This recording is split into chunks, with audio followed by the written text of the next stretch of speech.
Tommy G reaction video, Day in the Life of Billionaire. Let's get into it, see what it's hitting for. I was working 22 hours a day. I was falling asleep on the desk and then waking up and keep working.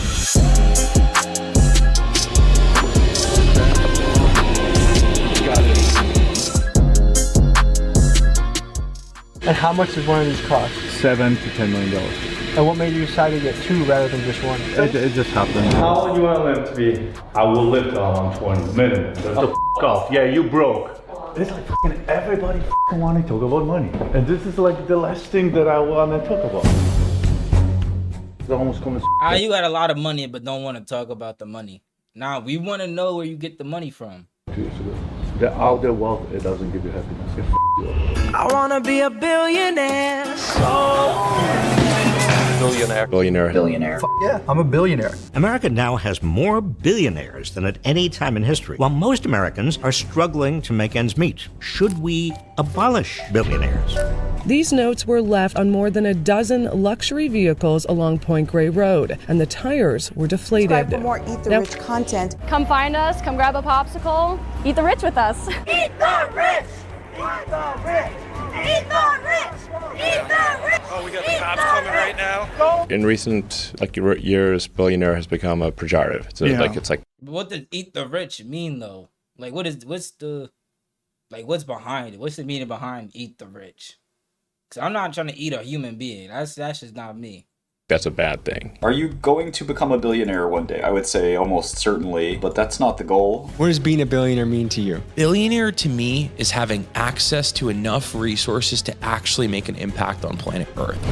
This is Jarek Tadla, and he's a billionaire that made his fortune in real estate. A first-generation Polish immigrant, he moved to America when he was 21 years old and he got to work. Making money as a dishwasher and selling cars on the side, he scraped together enough money to buy his first property. As an immigrant who struggled to find housing himself, he realized that there was a hole in the market, so he began to build his real estate portfolio around serving the immigrant population. He grew quickly, and eventually he was able to scale into buying entire apartment complexes. And fast forward 30 years later, some might say this was a guy that had it all. The private jets, the mansions, the fancy cars, and the status of being a very wealthy man. But it was at this point where he felt the most miserable and actually considered taking his own life. After fierce internal battle, he came to the conclusion that inner wealth was much more important than any number in the bank or anything you could buy. And he decided to start speaking to an issue that many men feel in their life, the feeling that they are not enough. In this episode, we explore what a day in the life of a real estate billionaire is like, and we jump into the world of Jarek Tadla. Let's begin. Let's fucking go, baby. If you want a little bit of that razzle dazzle, you want a little bit of that caffeinated Mike Tyson punch to the mouth, I pop one of these things and I feel like an AC/DC soundtrack is guiding my life. Sometimes you just want to pop it in there and let it do its magic. This is a product I use, I love. It'll make you jump out of your seat and do jumping jacks. This will make you weave through traffic. Let's go. What's important to me is putting clean energy into my body. Something that makes me feel good.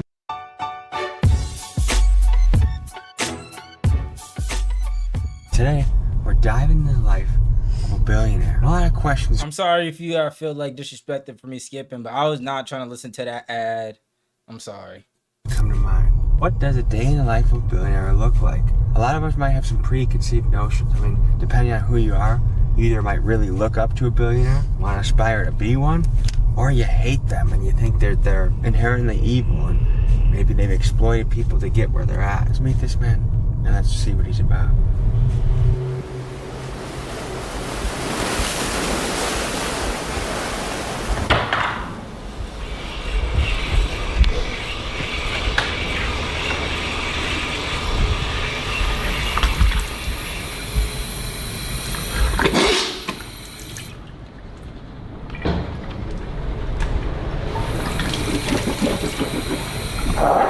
Yo, why am I watching a grown man get ready?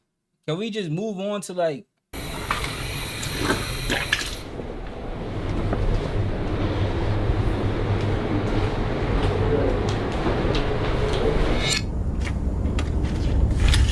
Hello. How are you guys? Patrick. Nice to meet you. What's up, Pup? Good to meet you. Good, how are you, man? How Jarek Tadla. I'm an immigrant from Poland. I moved here in '93. I got Tommy G today at my house interviewing me, and I have no idea what I'm doing. If you looked us up, you saw videos of us with gangsters holding guns, and you're probably like, how do I fit into this picture? You know which one I like the most? The one that you did with the stealing cars. You like the car thief? Holy shit! Like I like that one. The one with the Miami, it's like this is like a regular Tuesday. So like to me it was like okay, so I wasn't impressed because I know that. Like this Babo I know. I don't know the other Babo.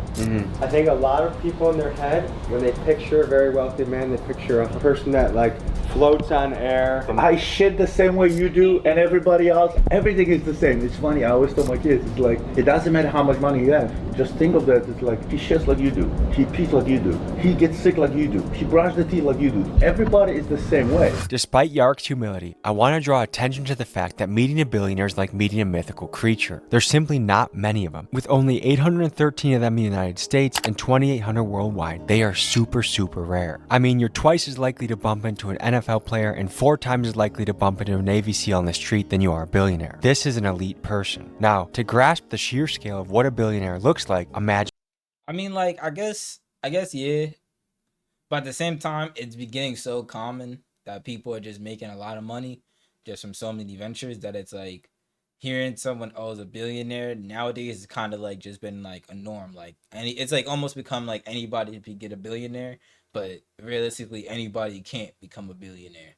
Imagine this. Take someone making the average annual American income of $69,000. If they saved every penny, no taxes, no expenses, it would take them roughly 14,500 years to reach $1 billion. Now, to put that in perspective, they would have had to start clocking in at the time that humans were still painting on cave walls. Another way to picture it is this. If you stacked 1 billion single-dollar bills up to the sky, it would go up 67 miles high. That's insane. Some people say it's better to be wealthy and anonymous than it is to be famous. So from where I'm at to New York, that's $1 billion $1 bills. That's insane. Famous and poor. But right now, you're entering the public sphere. You have a book, you're going to be on all these different shows and podcasts. Why leave the shadow, so to speak, and come out into the light? Because I almost committed suicide 2 years ago. The out there wealth, it doesn't give you happiness. It you up. I just hit bottom of the bottom. I had depression. I went through divorce like 5 years ago. The word is from the inside out, not from outside in. And if you don't understand the game, then you're pretty much screwed. Yeah, do you want me to just stay here and watch the dogs?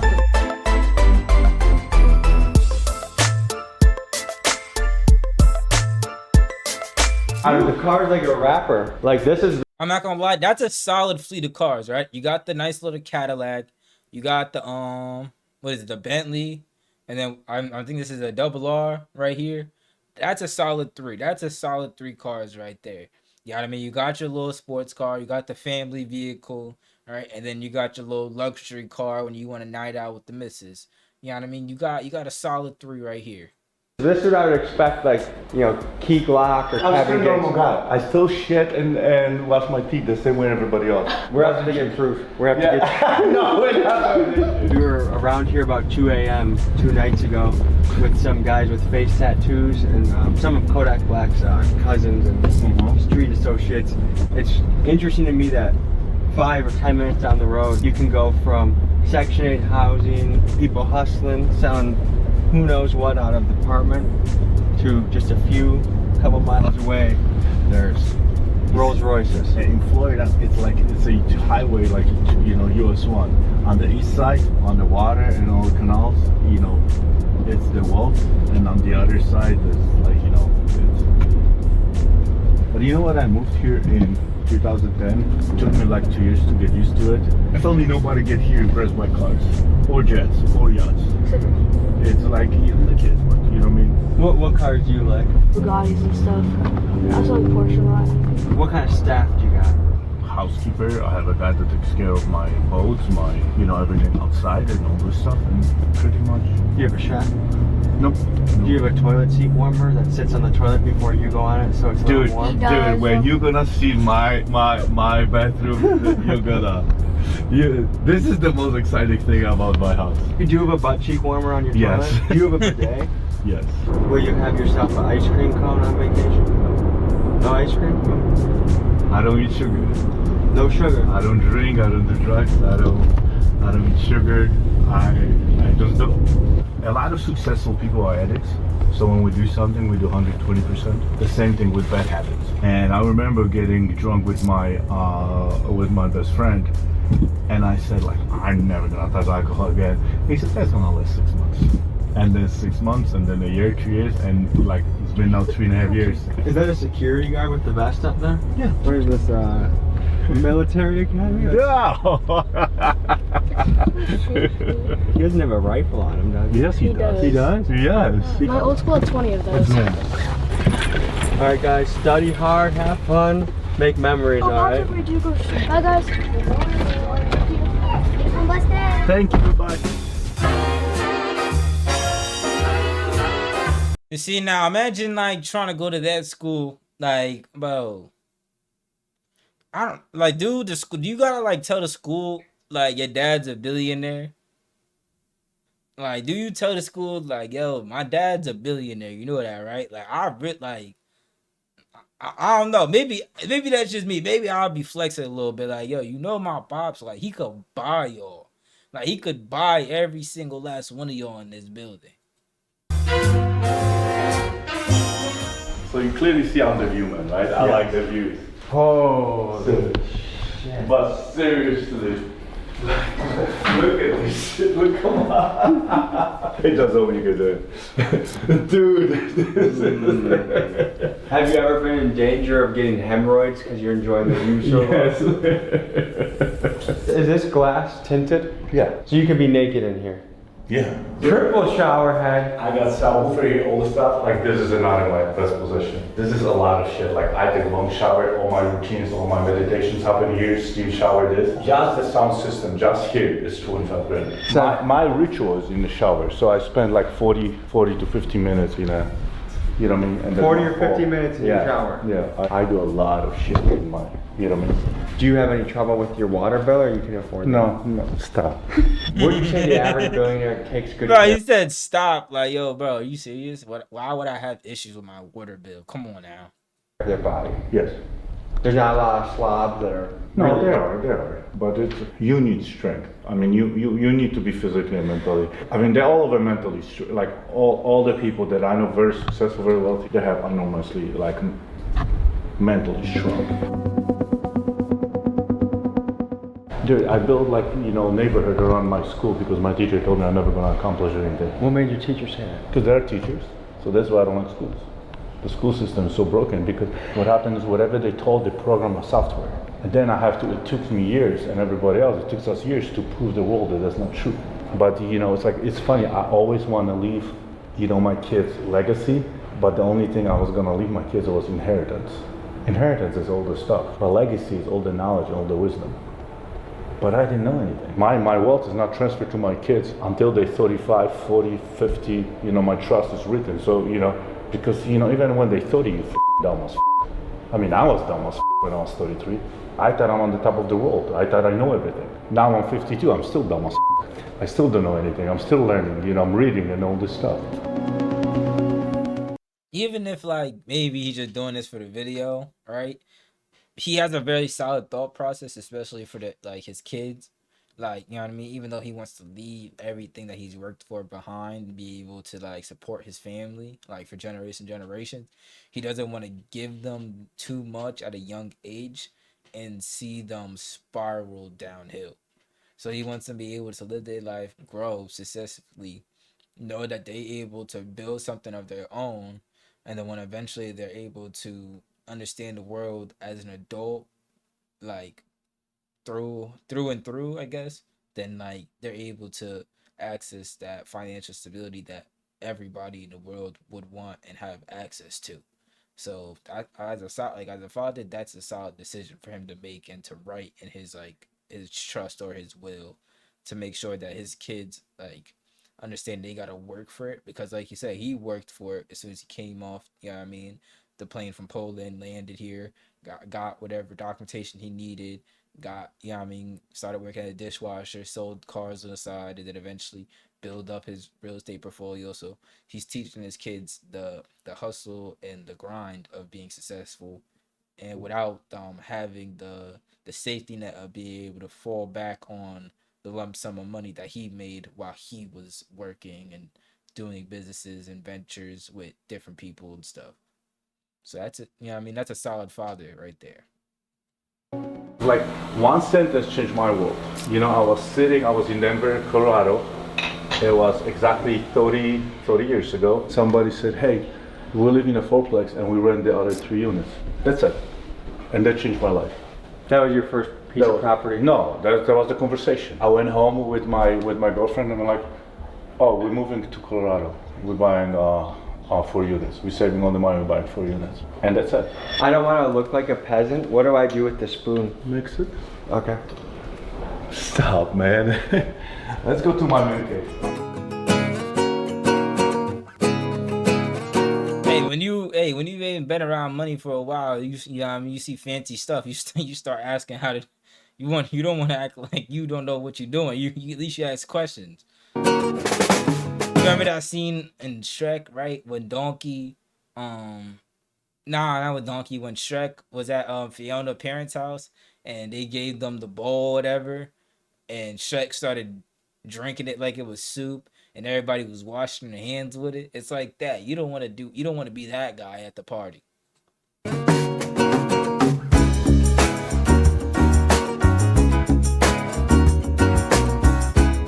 Speaking of parties, yo, time out. This is a crazy picture to have in your crib. This is a crazy picture to have in your crib. I was gonna say, yo, y'all think he ever been to a Diddy party? He definitely been to a Diddy party with this picture of this house. Most definitely. I moved here when I was 21. Okay. So you live in Poland from birth to 21? To 21. Okay, so what was it like growing up in a communist country? You know, it's like like we were talking about the stores. It's like people have money, but there's nothing you could buy. So what happened is we have like everybody had access to, let's say, limited type of bread, sugar, vodka, whatever. There was no bananas, there was no fruits, nothing like that. I moved here, I was like, shit, I go to the store, it's like, what? Banana, chocolate, like all this stuff. Like you were going to the store, you were waiting in line to get a little bit. And it was like all the shelves in the stores were always empty. The information is limited. In this country, I learned about, an entrepreneur because everybody has money, but what happened, there was exchange of the services. So that's why the money didn't exist. And that's what it is in reality right now either. It's an exchange of services that we do at the value we bring to the table. So what would you tell young people that want to try communism in America? Well, move to China or go to, still go to Cuba. Go to communist country and follow them and see and talk to those people how they work. This is my everyday mantra.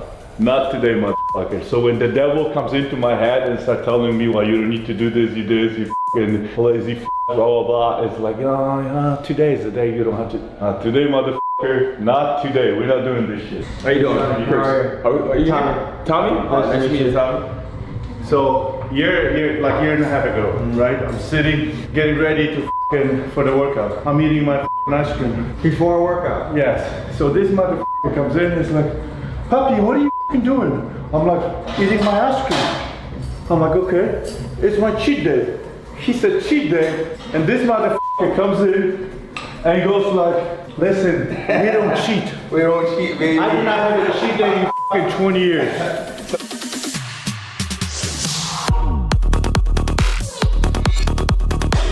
I understand he's European, but yo, bro, you can't let another grown man lift your shirt up, bro. You gotta, you know what I mean? You gotta have a business relationship and say, yo, bro, hey, I know you trying to say like, approve a point or something, but we gotta draw a line, bro. You can't just be lifting my shirt like that.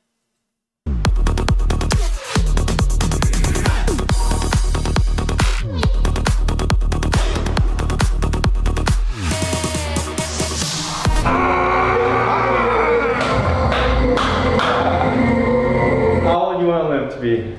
Wow, I will live till I'm 120 minimum. 120? 120, yeah. Like, it's like, well, if I have an accident and something happened, I have no choice, right? But so right now you're 52? 52, I'm young, I was just born. You think you're gonna live to 120? 120, yeah. That's my goal, minimum 120. How do you think you're gonna make that happen? Longevity. Just, take care of my body, mentally, emotionally, mostly physically. The right diet, eating everything right, and it's just daily routines on a daily basis. And you got a secret sauce, me. And that's it. That's a secret sauce. You think living to 120 is possible? Human body is capable of a lot of things that we can't even fathom, right? And I think your mindset is everything. Your mindset could push you to limits beyond your imagination. Man, the United States needs some help because when you look around and see how many people are fat and unhappy in the richest country in the world, it's just kind of mind-blowing. Just with all the poison that's in our food. And I remember seeing this during COVID. Everyone would be home, but you go drive by a fast food restaurant, lines around the corner. I'm just like, I just came back from Europe, right? Mm-hmm. You put cheese on ham in refrigerated Europe. 2 days later, they have a mold. They literally walk out of refrigerator. They're old. Their bread is fresh one fucking day. Here, you put a bread, a month later you can eat it. The ham and the cheese stay in refrigerator for a month. We putting this shit in our fucking body.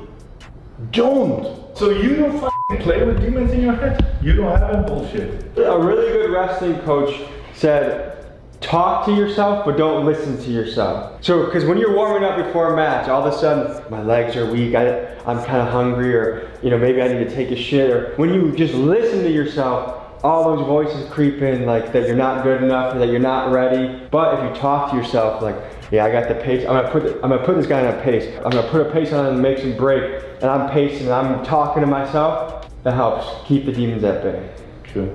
That's a good one. Can you set up in a call in 10 minutes, in 5 minutes, 4 minutes? You're gonna jump on the TV, the thing. Okay. In office. You can jump on a call in 3 minutes? Yeah, I have the inner circle call. Nice. Okay? Yeah. Yarrick is walking into his office to jump on his weekly call with The Edge, a group of high net worth men that meet to talk about their goals, struggles, and give advice to each other. Right? I mean, we need to reset. Because if we go 100 miles an hour, if we don't reset, it's like, that's gonna crash. And I gotta tell you, like I keep talking about it, the demons are in my head all the time. That is like, it's a gift and a curse because that's what we never stop. You know what I mean? You gotta give it all, and truly give it all. Take the money! Like you pray for something and then God gives it to you and then you get depressed? Are you the same man you were 3.5 years ago? Are you f***ing holding on to shit from 3.5 years ago? You're not the same motherfucker you were 3.5 years ago. Yes, motherfucker, I am in touch. Andrew, why don't you tell the motherfucker just about $130 million in real estate, so f*** off. Yeah, you broke. It's who you are in these times, Andrew, that will determine who you become. It's who you become in this. Bro, hear rich people argue about rich people things is so funny. Because bro is like, bro told him like, yeah, you just lost 130 million. Like, bro, if I lost 130 million, bro, I wouldn't be sitting in this call with y'all crying about it. Like, like, imagine losing 130 million and then sitting in a call with a bunch of grown men just like, yeah, life's just hard. You know what I mean? I don't know what to do. Bro, if I lost 130 million, I'm out here trying to go get that y'all back. He, for 13 years, he basically prayed for his kids to shut up. So that as soon as they learned to shut up, he prayed for them to start talking again. I'm just showing you the blueprint of what's possible. It's up to you to figure out how. As fathers, it's our job to help them see that they could do it even better than us. In this grind, and we forget what is important. You know what I mean? And on the end of the day, none of our queens or our kids, they don't give a f about the money. They just give a f about us. Next level! Let's go. Takeaway. That no matter what level of success you reach, there's always something around the corner. There's never a stage of life where everything is just settled in and okay and no conflict, no worries. Whether it's on the business front, relationship front, you always got something that's a challenge, and that's just part of being a human. I understood what he meant. I know what I mean. I don't know. I mean, I guess you can't really record too much about with the interview or the meeting because like it's a personal thing. But yeah, I guess everybody had an understanding. Just like you know what I mean. At times, your mentality, your mental aspect is gonna start dwelling, and you can't really let that take over your body. You gotta push through it. You know what I mean. You gotta see the vision that you wanted to take and continue going on that path.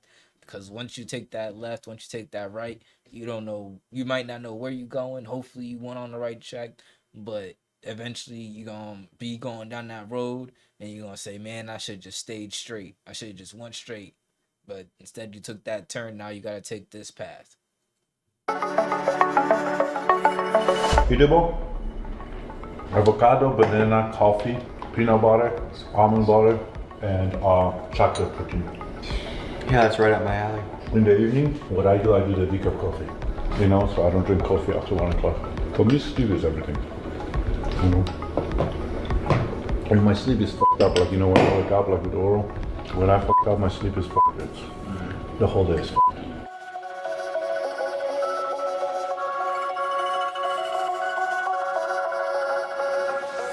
Come on in, sit down. How are you, sir? It's Tommy. Hey, Tommy, how are you, sir? nice to meet you. Nice How to are meet you? you as well. What do you do?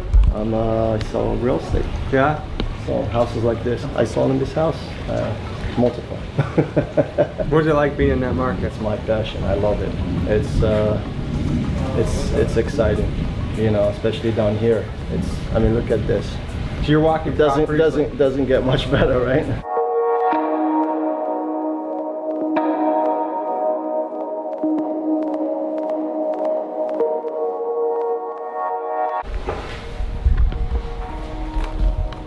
I had no idea what's about to happen. I find out the shit the way you do. So it's a Forbes interview about the book, I'm assuming. So we'll see. You know? Can you hear us? You hear me? Yeah, I can hear you all. Can you hear me? Hey, Mark. I can hear you. Okay. Nice to meet you. Nice to meet you. And we are recording. Let's start from the beginning. You're from Poland, correct? Yes. You know what? The only thing I never knew what I'm gonna do. Funny, I always knew because I'm coming from Poland, from a communist country. I always knew I never want to work for anybody. I always knew I'm gonna be, entrepreneur, and I always knew that I'm gonna work for myself. When you came here, you lived in, where did you live the first time, in Rochester? Rochester, New York, upstate New York. And then you moved to Denver. Denver, Colorado. I'm in Florida, South Florida. What does it feel like having a book out there? It feels good. It's a step one. It's a step one.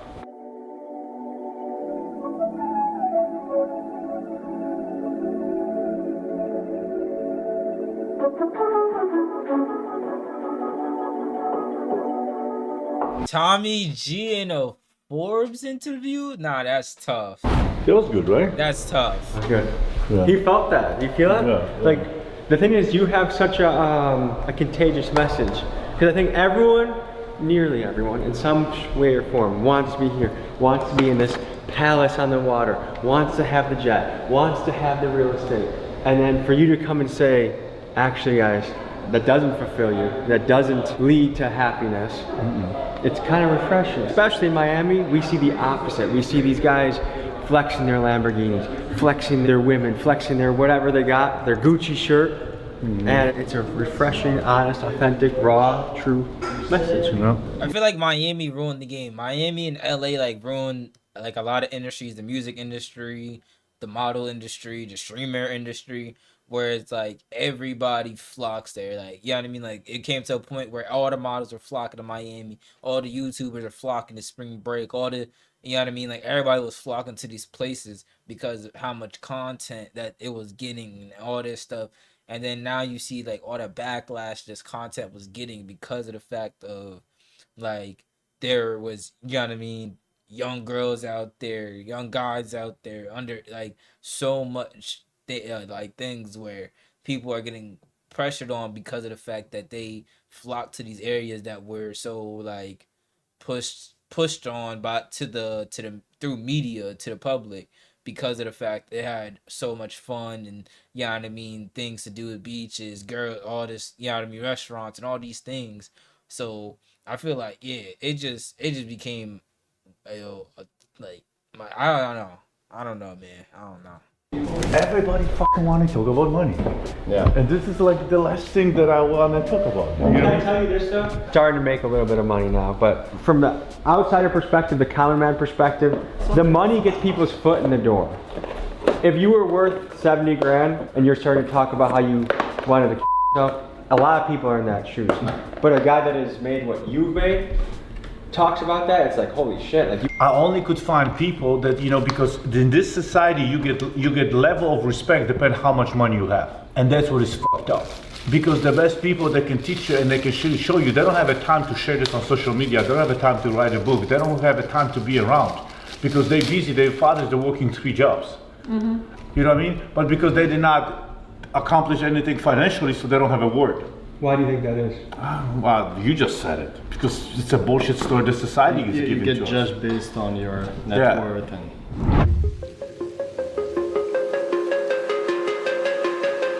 I mean, like again, it's true. It's super true. I mean, I can't, I wouldn't say just for males. It could be for females too, especially females who are into the female too. Females who are also into females, they might feel that step relation too, that another female might not mess with them because they don't have the nicer car, the nicest clothes, the nicest, you know what I mean, hair or whatever. And then with males is the same thing. A girl's not gonna want to talk to a guy who's working 3 jobs to make sure that he pays his rent. You know what I mean? The mom dukes need a little bit. She can get some money, keep, you know what I mean, the baby mom off her back and be able to provide for his little daughter or son. You know what I mean? That, yeah, you know, but they mad at him. They'll be mad at a man if he's not, you know what I mean, ready to take that aspect and that, you know what I mean, that, how do I say it? That aspect and that mental burden, physical burden too. You know what I mean? Because of the fact that they have this sense of what is it, royalty aspect or their ego because they have so much money. So it's like we you know what I mean? It's so back and forth between the male and female. It's just, yeah, between male and females, that it's like you don't really know who's wrong because there's always a rebuttal for whatever aspect it is. It's just at the end of the day, if you need someone to talk to, then go find someone to talk to that you can trust. You know what I mean? That's why they make therapists, and that's why, you know what I mean, some therapists actually are really good at their job. If you see a homeless guy on the side of the road, do you ever give him $1? Dude, I did give, to homeless people, yes, but not to everybody. What makes you decide when you'll give them a couple bucks? I don't give to people that, like sit on the street and just on the red lights. But like when I go by the homeless people and I see like they're really struggling or like, picking up stuff from the trash can or just ask me at the store, then I don't have a problem. He's zooming. Good and bad at the same time. So you would say you're a risk taker? Entire life. I mean, bro, he's from Poland. What'd you expect him to drive? You thought he was gonna drive 10 and 2? No, bro. He's Eastern European. Bro, they be zooming.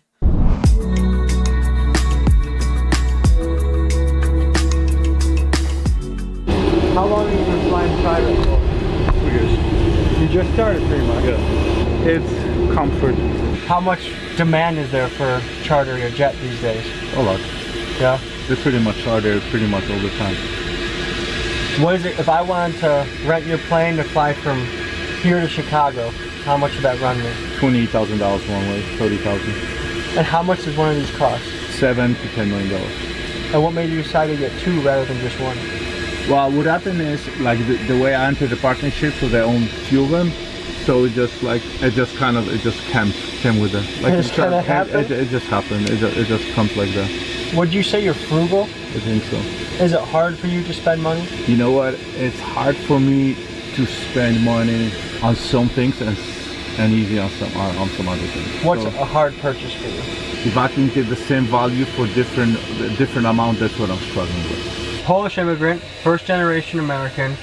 Your specialty in real estate was you realized, hey, if you're an immigrant, you don't speak English that well, you kind of get treated like shit as a tenant, and there's not a lot of good options for you.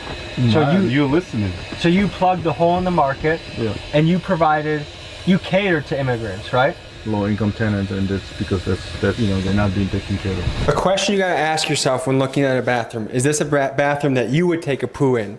If it is, then it's the right bathroom for your client. Thanks. When you first moved to America, what job did you have? Dishwasher. This was where? In Rochester, New York. Okay, how long did you do that for? I was a dishwasher for a month because I quickly went from washing dishes to help in the kitchen, and I was a busboy and also waiter. How did you save up the money to buy a fourplex? I was in, college. I was community college, so the community college was very cheap.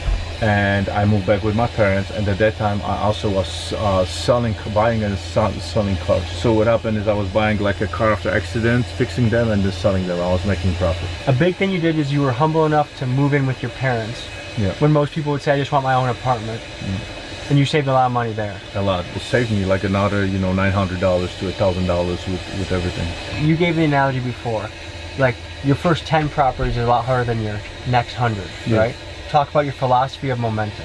Like we talked about, like pushing a car. It's hard to start, but the second you have a startup, you have it going, for some reason, then even if you think about it, you sleep on it, you think, you breathe, you shit this, like you think, real estate, suddenly everything around you just, starts going to seminars, start asking questions, reading the books about real estate, and you start, and that's the momentum. Okay, and so how old were you when you bought your first property? 23. 24. Part of getting rich is you have to own stuff, own your own business, own your own real estate, own something. So this is the first property I got. It's a 4-unit in Milwaukee. This is what's helping me be able to get my second, third, fourth property. Pretty soon I can peace out from the corporate world, do YouTube full time, travel the world with the señorita, and live the lifestyle you want to live, So by 29, how many did you have? 73 properties. Wow, wait, time out. Tommy, you was flipping houses? You went into real estate this whole entire time? That's crazy. I retired. Free and clear or leverage? No, leverage. Okay. But that's a crazy flip though. Use the YouTube money that you're making to help you with like everything. Bro, that's low-key a good flip though. Like using YouTube money help put into real estate. Bro, that's fire because then you can make like a little LLC, things become write-offs. Yeah, bro. Tommy, that's a smart idea, Tommy. That was a smart idea. But what happened at that time in Denver, the market moved enormously. Like all the properties were appreciation in Denver, like 7 to 9 and then to 12% a year. So suddenly those properties was worth a lot more. At that time, I flipped all the little properties and I buy bigger, and then the game just started. Okay, so 29, 72 units. You retire, come back. How many units do you have today? Thousands. Thousands? Thousands. And you're being vague for personal reasons, right? Yeah. But thousands of units. What's the biggest challenge in owning thousands of rental units? Operations, having the right crew. I think the biggest, like when you even jump from 100 to 200 to 500, from 500 to 1,000, is the infrastructure you have to create. That's the biggest challenge. Have you ever been close to going bankrupt? Yes. Tell me about it. 2008.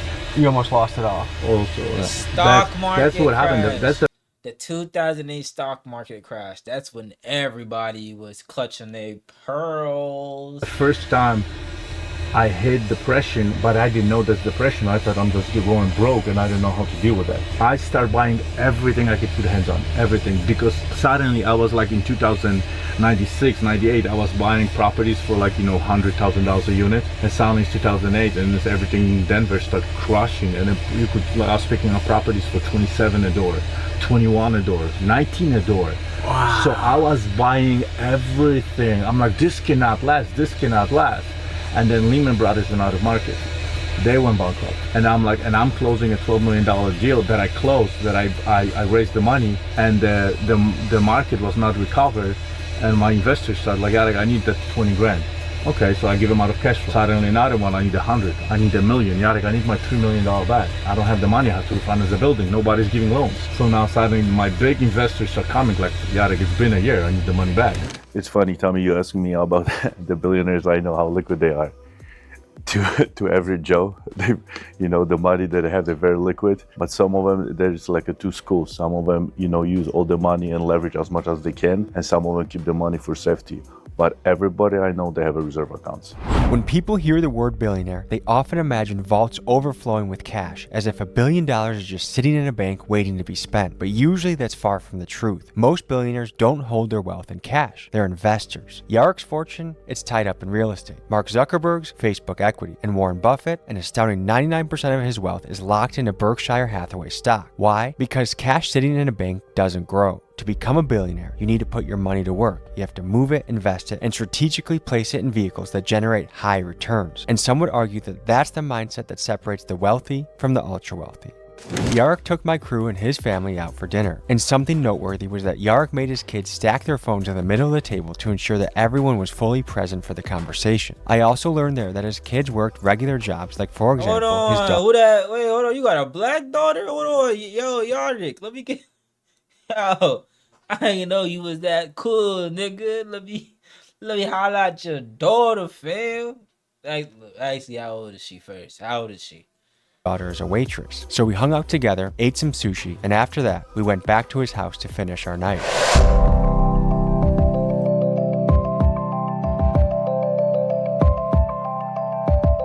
So, last thing before we get out of here tonight, we have questions from the Instagram chat.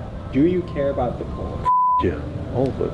It's of course I do. This is like, I don't divide people. I don't segregate people between how financially, how strong or how poor they are, or I qualify people, and I care about all good human beings. If you're poor and dick, no, I don't care about you. Do your nuts feel bigger because you have money? I love you guys. Nuts don't. Ego, yes. Your nuts feels bigger, definitely. In Poland, what kind of family were you born into as far as lower class, middle class, upper class? In Poland, there was there was lower class, there was middle class, there was no upper class.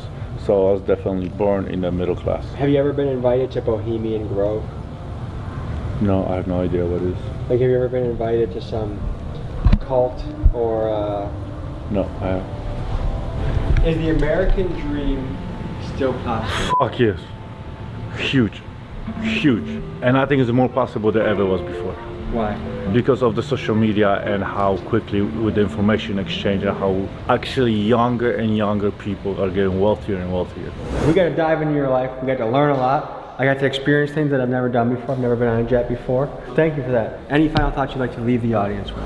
Remember, everything you need is within you, and the inner wealth is more important than the outer wealth. Enjoy life.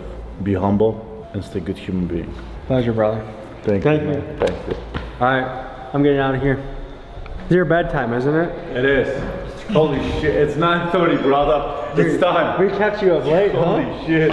Truly, thank you, man. Again, thank you guys. All right, we'll see you. Okay, bye. Peace. Good night, Patrick.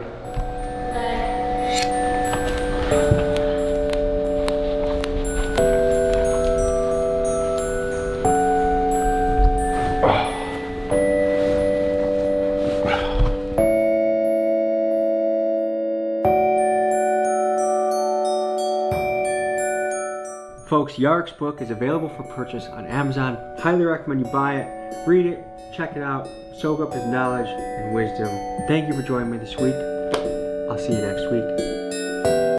Hey man, thank you for watching the video. If you like this video, man, like, comment, subscribe, and share a friend, share their girlfriend. Let's grow the community up. I'm gonna put all my social down in the description down below. Sorry for my words, man. I appreciate y'all for watching the video, and let's check y'all out soon. Peace.